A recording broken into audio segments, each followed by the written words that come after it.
حالانکہ ہم اگر اپنی تاریخ پڑھیں، اور ایک اور بات جو سازش کا یہ بھی حصہ تھا کہ مسلمانوں سے نا ان کی تاریخ، مسلمانوں کو ان کی تاریخ سے دور کر دیا، ان کو پتہ ہی نہ چلے کہ صحابہ نے کتنی قربانیاں دی۔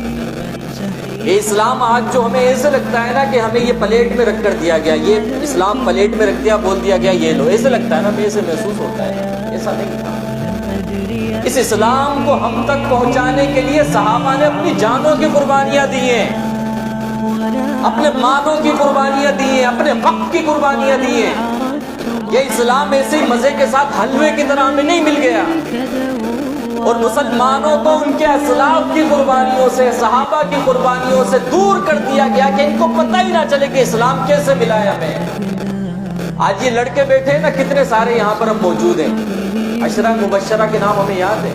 صحابہ کے عشرہ مبشرہ کے نام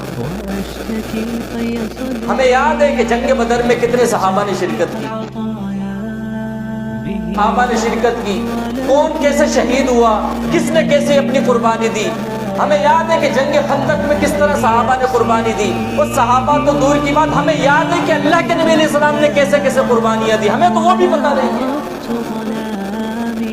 جن کا کلمہ ہم پڑھتے ہیں، لا الہ الا اللہ محمد رسول اللہ صلی اللہ علیہ وسلم، جن پر ہم فخر کرتے ہیں،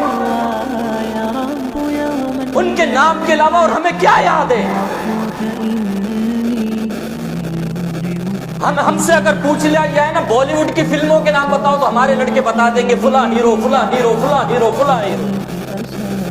ہم سے پوچھ لیا جائے نا ابھی کون سا سندھی گانا آیا، ہمارے لڑکے بتا دیں گے فلاں نے گایا فلاں نے گایا فلاں نے گایا ہے۔ ہمیں گانوں کے نام یاد ہے، ہمیں فلموں کے نام یاد ہے، ہمیں ہیرو کے نام یاد ہے، ہمیں سنگر کے نام یاد ہے، اور نہیں یاد تو صحابہ کے نام ہمیں یاد نہیں ہے، نہیں یاد تو ہمیں ان کی قربانیاں یاد نہیں ہے۔